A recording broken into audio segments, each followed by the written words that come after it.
Good morning, ladies and gentlemen. Welcome to the 21st century. We live in an era where advanced technologies are already surrounding us. In fact, some of the technologies that we take for granted might have seemed supernatural or even magical to those forward thinkers of the Renaissance who worked in this very building. In fact, it brings to mind British sci-fi author Arthur C. Clarke's third law, and that is that any sufficiently advanced technology is indistinguishable from magic. And as a technology manipulator, I often find myself asking, are we magicians or simply the sorcerer's apprentice trying to gain hold of those magical brooms that we've summoned up to help us with our work? Now, as a young girl, I was deeply inspired by science fiction, but it was actually Clarke's lesser-known second rule, which I really took to heart, and that is that the only way of discovering the limits of the possible is to venture a little way past them and into the impossible. Therefore, this morning, I'm here because of this lady. Yes, it was the young Angelina Jolie when she portrayed the relentless hacker, Acid Burn, in the 1995 film Hackers, telling the true stories of a group of underground hackers working in New York City. I was 14 at the time, and I was immediately inspired and fascinated by this powerful hacker's world. I learned that in the hacker's world, the operating systems, the rules governing our world are simply man-made rules. And what hackers know how to do is to test the limits and the boundaries of those systems, sometimes breaking or bending the rules in order to extend the reach of what's possible to do with technology. And last summer, I had the privilege of working with Singularity University in California, a private think tank, research center, and startup accelerator. This is a place where every day, forward thinkers venture a little way past the limits of the possible and into the impossible, thinking of how advanced technologies can change, enhance, and solve humanity's biggest problems. Now, these advanced technologies are the reason we're all here, because they've already deeply impacted our lives in every way, from our commerce to our politics, from our education to our culture. Digital life is already part and parcel of the 21st century. And in this era, whereby the digital realm, the virtual worlds, are claiming more and more aspects of our life, we are constantly gathering information, tracking, analyzing, looking at data. Governments and corporates vie to gain more and more information. Some of us even track their every step with such technologies. Some of us work on new technologies that can do amazing things with information. So we are told that information is power. But today, I'd like to ask something different. Perhaps it's the access to information which has become the new currency of power. As nations and hackers strive to manipulate and control the flow of information, that's where the true story is happening right now. And I want to share with you the story of hackers and how they've become heroes. This is our world now, the world of the electron and the switch, the beauty of the board. We explore, and you call us criminals. We seek after knowledge, and you call us criminals. We exist without skin color, without nationality, without religious bias, and you call us criminals. Yes, I am a criminal. My crime is that of curiosity. I am a hacker, and this is my manifesto. These inspiring words, written by a hacker known as the Mentor, were published on online hacker magazines in 1986, just days after his arrest for alleged computer crimes.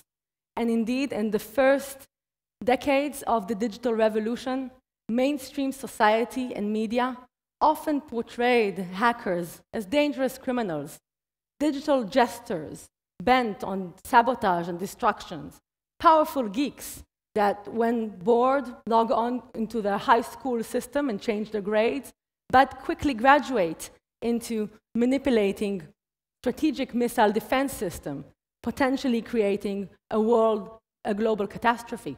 Indeed, this is the scenario from 1983 film War Games, whereby a young hacker gains control of a strategic wargaming computer, a simulator, but he almost causes a global thermonuclear war.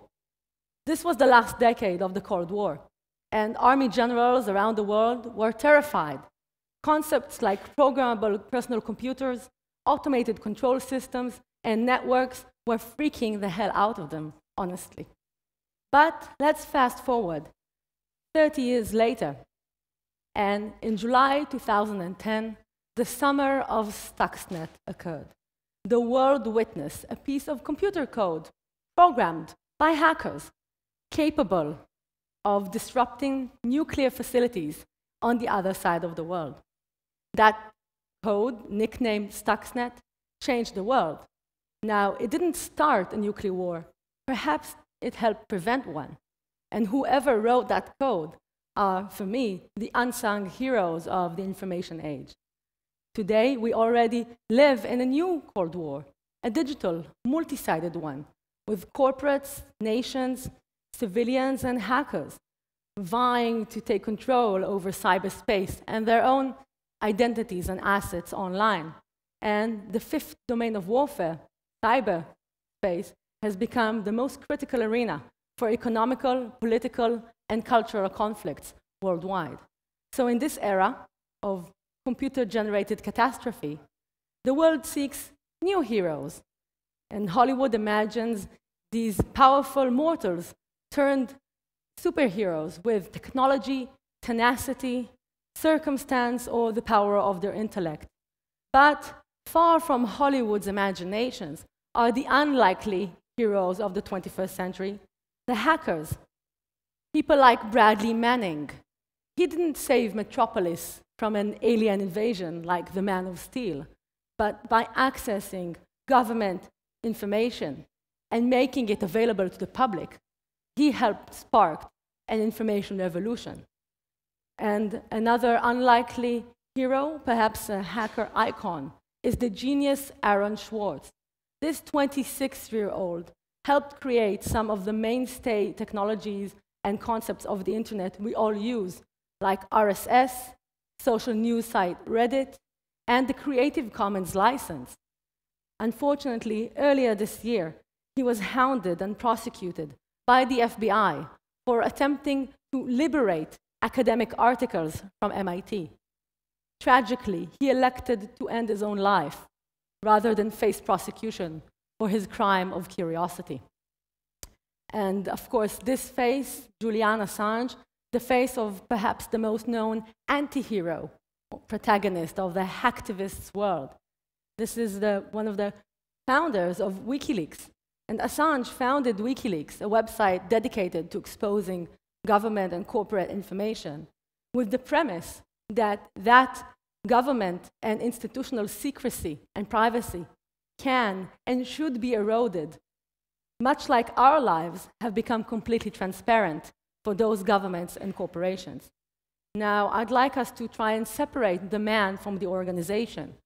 So while I am not a personal fan of Mr. Julian Assange, I am a fan of Mr. Benedict Cumberbatch, the fantastic British actor who will portray Assange in an upcoming film titled The Fifth Estate. This film attempts to share some of the real stories behind the formation of WikiLeaks. And in a very powerful moment in that movie, Assange, as depicted by Cumberbatch, draws upon another outsider, another genius, Mr. Oscar Wilde, when he says, "Man is least himself when he talks in his own person, but give him a mask and he will tell you the truth." Now, that mask of anonymity has now become almost synonymous with the global hacker movement known as Anonymous. This online collective, this masked legion, gathered from all over the world, 5 years ago, in 2008, the first collaborative action, a protest against the Church of Scientology, of all organizations. This was because the COS had tried to remove access to leaked secret videos that have started to pop up online. The Anons said, the internet doesn't like it when you try to remove things from it. And they gathered together in digital and physical protests, from the keyboards to the streets. Now you can see Anons all over the world, at the Arab Spring revolutions, in Occupy Wall Street, in the streets of Berlin, London, Roma, and my hometown of Tel Aviv. This mask, originally inspired by a work of fiction, V for Vendetta, published almost 30 years ago. This is now the face or the brand of the new hacker ethic and its political appeal, gaining support from the 21st century ADHD disengaged generation, making people that were once completely disinterested in politics participate and take part. And this group was born online, but it's now influencing us all with their digital actions and their media manipulation. Now, an important part of the story is, of course, the part of the whistleblowers.